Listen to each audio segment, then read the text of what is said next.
Madame, mademoiselle, monsieur, bienvenue à Métro News. Voici les principaux titres qui seront développés aujourd'hui. Désignation du juge Mathieu Chanlatte comme magistrat chargé d'instruire le dossier relatif à l'assassinat du président Jovenel Moïse. Parallèlement, la police annonce l'arrestation de plus d'une quarantaine de personnes pour leur implication présumée dans cet assassinat. De nombreux citoyens réclament une intervention des forces de l'ordre pour mettre un terme à la terreur des bandits à Martissant. Martissant qui est devenue une zone de guerre depuis des mois.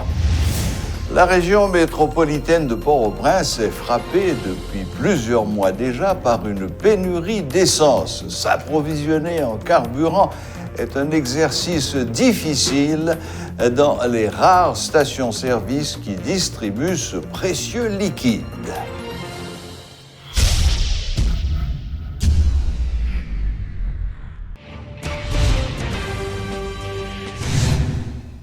« 22 Haïtiens, dont 20 policiers, sont suspectés d'avoir participé à l'assassinat du président Jovenel Moïse, selon l'inspectrice Marie-Michèle Verrier.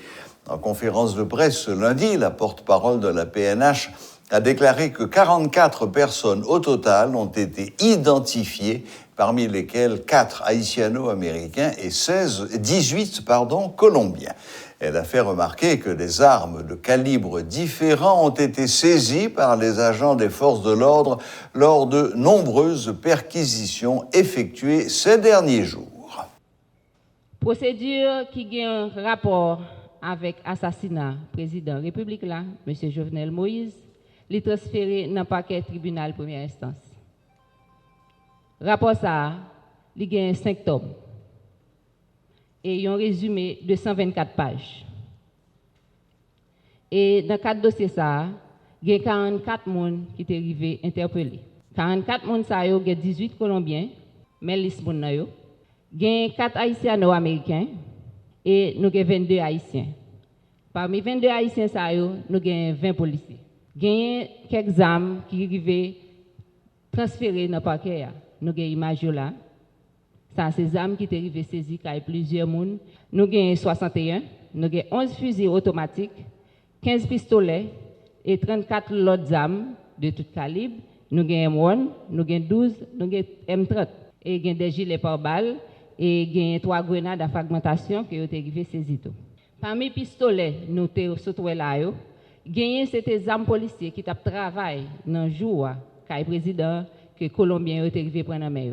Parmi les pistolets, nous sommes là. Il y a une quantité d'argent, ils ont été joints sous 3 Colombiens qui étaient jeunes dans l'assassinat du président.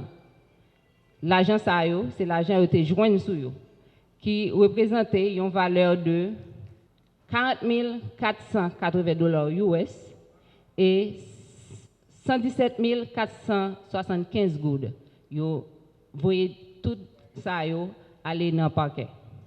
La police a continué le travail en collaboration avec la justice. OK? Tout ça qui est pour faire dans le dossier, tout à fait une fois que la justice lui-même baille, la police travaille pour lui. Il y a eu le week-end écoulé des accrochages entre forces de l'ordre et bandits de Grand Ravine dans le quartier de Martissant. L'intervention a été réalisée par une patrouille de l'unité départementale de maintien de l'ordre, UDMO, en vue de reprendre le contrôle du sous-commissariat. Des informations non confirmées font état de 3 bandits tués. La reprise du sous-commissariat pourrait être la première étape d'un processus visant à rétablir la paix dans ce quartier transformé en enfer depuis plusieurs mois. Le Premier ministre, M. Ariel Henry, avait la semaine écoulée promis que Martissant serait de nouveau praticable. Les multiples tentatives précédentes pour rétablir l'ordre avaient échoué pour des motifs divers. La situation s'est fortement dégradée au cours des dernières semaines. Jeudi, un fœtus a été tué dans le ventre de sa mère. De nombreux citoyens réclament à corps et à cri une intervention des forces de l'ordre pour mettre un terme à la terreur que fait régner les bandits sur le boulevard Jean-Jacques Dessalines. Aucun bilan n'est disponible, mais de nombreux chauffeurs de transport en commun et des passagers ont été tués par balle. Pire, les bandits exigent une rançon de 12 500 gourdes pour récupérer les cadavres, sinon ceux-ci seront dévorés par les cochons. Il y a un sous-commissariat dans la zone qui a subi attaque nègre avec zam. Depuis 5 août, la police renforce la présence dans le commissariat Matissa. Il y a des blindés qui étaient toujours à virer tourner dans la zone. Et pour qu'on y ait blindé ça, ils renforcent. Il y a plus toujours qu'à virer monter descendre dans la zone pour permettre à la population d'évacuer à occupation personnelle. Il y a une opération qui commence à mener. Il y a une reprise de circulation qui refait. Et il y a une maison qui te servi cachette à des bandits qui ont commencé à descendre la maison de façon pour capable permettre à la population d'évacuer à occupation personnelle. Nous avons apporté en précision. 8 août, vers 6 heures, il y a un policier qui est arrivé touché par balle. Comment ça est arrivé fait? Le policier qui t'a sorti en dedans du commissariat, il était prêt à monter en blindé. Il était prêt à faire un échange d'armes, selon la première information qui venait joindre nous. Il était prêt à échanger des armes qui sont là. Et des bandits qui sont cachette, ils sont arrivés localiser le policier et tirer en direction avec un M14. Le policier était atteint dans le gilet par balle. Et par ricochet, balle ça arrivé blessé le bras. Depuis hier soir, le policier rentré la caille, santé stable pour qu'on y ait. Toujours les blindés qui continuent si on est zone, n'a pas rappelé. PNH l'a fait tout effort, l'a déployé toute folie pour les capable de la population en service. Pendant que l'État lui-même a fait qu'on le connaît pour les capable de permettre à la population de râler en souffle.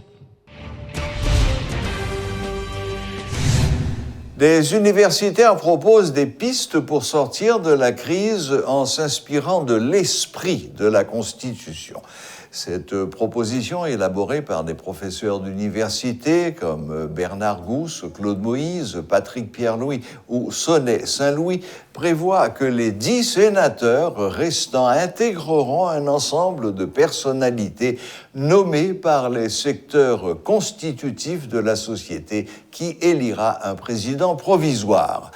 La mission principale de ce dernier sera de mettre en place les conditions pour la tenue d'élections au plus vite. Suivez les explications de maître Bernard Gousse. Mais gros principe qui doit guider nous, je vais rappeler rapidement. Une, c'est respecter le suffrage universel là, parce que c'est lui-même qui véritable souverain. Deuxièmement, c'est principe de responsabilité et de reddition de compte. Troisième, c'est que il y a des tribunaux qui sont capables de contrôler l'activité. Tant qu'au moins jour, un gouvernement provisoire. Ce n'est pas job pour l'entrer dans des réformes de société parce que le pas élu, le pas un mandat. Il y a une feuille de route qui sort pour faire. Des réformes de société, il faut un mandat. Or, pour un mandat, il faut une élection. Donc, donc, premier rôle de gouvernement, c'est mettre tout mécanisme en place, toutes conditions en place, c'est-à-dire sécuritaire, juridique, institutionnel, pour qu'il y ait de vraies élections qu'a fait. D'abord, problème sécuritaire. Problème sécuritaire qui envahit nous, qui handicape nous dans tout ça qu'on a fait. Et aucun problème ça. Deuxième bagaille, c'est mécanique électorale. En commençant par le CEP, nous avons parlé de ça tout à l'heure. Et le CEP, les membres du CEP, leur investiture de manière constitutionnelle, leur choix de manière constitutionnelle. Et problème de carte électorale là, problème de liste électorale là, tout. Et donc, bon, audit qui pour faire. Et donc, pour que tout le monde gagne confiance en lui. Et là, tout le monde gagne confiance en mécanisme, ça, mécanique électorale là, là, ça, on va, et que, un minimum de sécurité, là, ça, on va gagner des élections. À la limite, on t'a dit, ça, c'est objectif prioritaire de gouvernement qui peut monter selon Jean nous proposer. Le regroupement politique dénommé Force nationale pour la démocratie, signataire du protocole d'entente nationale, exige la désignation d'un président provisoire au plus vite pour diriger le pays. En conférence de presse ce lundi, les représentants de ces différentes structures ont de nouveau brandi la Constitution pour tenter de convaincre de la nécessité de la mise en place d'un exécutif bicéphale. Depuis les nous 4-4, depuis les n'a tendé histoire pays, les nous pas de fait, nous pas jamais tendé Haïti était gouverné par un premier ministre. Et Constitution 87 là amendé de reconnaître un gouvernement bicéphale. Un exécutif bicéphale. Je ne dis pas, ils voulaient finir avec Haïti net, ils ont un gouvernement monocéphale qui n'a pas gagné pouvoir parce qu'il fait attention, même si nous pas dans la Constitution, nous pas gagné solution dans la Constitution pour nous mettre un président, nous pas gagné solution dans la Constitution pour nous mettre un premier ministre. Ils ont écrasé toute institution, écrasé la Constitution. Mais la Constitution en donne les parler de comment pour le gouvernement remonter, comment pour le pays à diriger. Nous avons ça. Bon, est-ce que un premier ministre capable de nommer directeur général? Est-ce qu'il est capable de nommer ambassadeur? Est-ce qu'il a fait bagaille ça? Ça veut dire premier ministre, un premier ministre sous demande même monde ou bien sous influence même monde qui contribue pour pays à trouver dans sali à jodi là, et bien c'est mettre pays dans plus crise. C'est dans contexte ça qui fait FND t'es d'accord signer protocole d'entente là qui gagne la donne un gouvernement bicéphale. Donc dans contexte ça nous même dans FND organisation avec parti politique qui en dans FND nous dit non un temps qui pas trop long faut gouvernement faut exécutif bicéphale là établi. Ça veut dire gagne un premier ministre nous même nous pas venir dire retirer premier ministre ou bien écraser, mais nous venons demander pour gagner un président qui installé dans le palais national qui pour prendre décision. La rareté de gasoline persiste au niveau de la région métropolitaine de Port-au-Prince. Des citoyens de la capitale font la queue pour pouvoir faire le plein dans des stations-service depuis déjà un mois. Le marché noir se poursuit. Les prix des courses ont augmenté alors que du côté des autorités étatiques, notamment le ministère du Commerce, c'est le silence radio.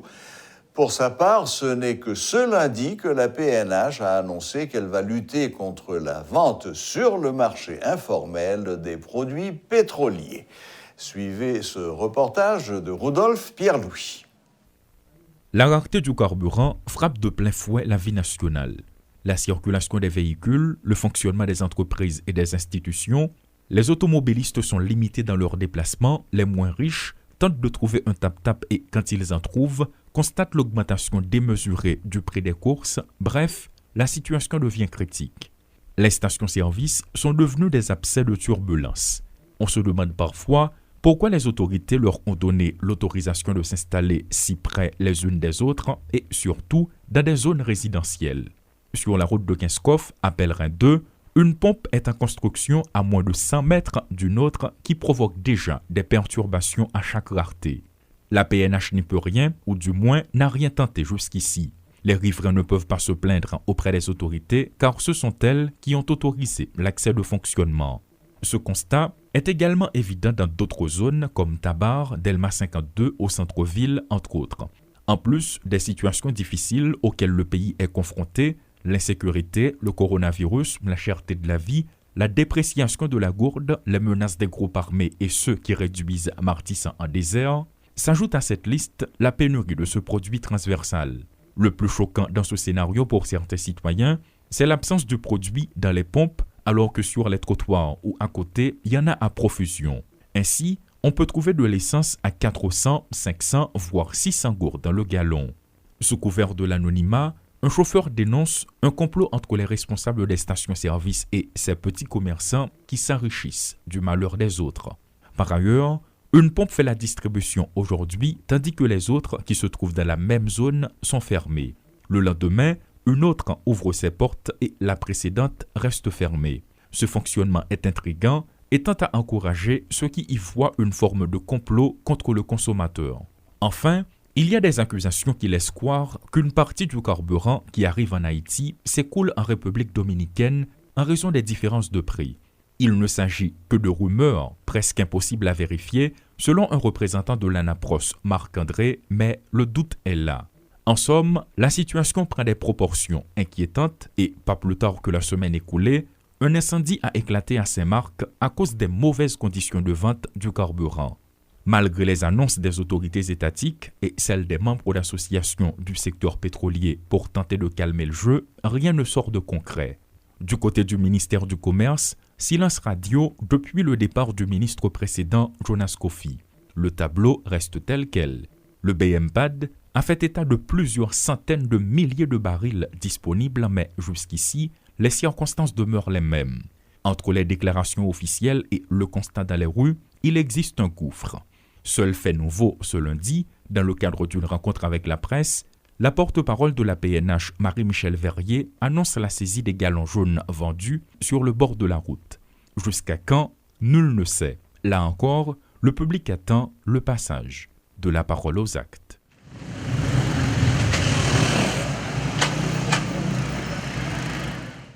Malgré les propos des autorités étatiques en vue de tenter de calmer la situation et soutenus par des membres d'associations qui travaillent dans le secteur pétrolier, le tableau est tel quel.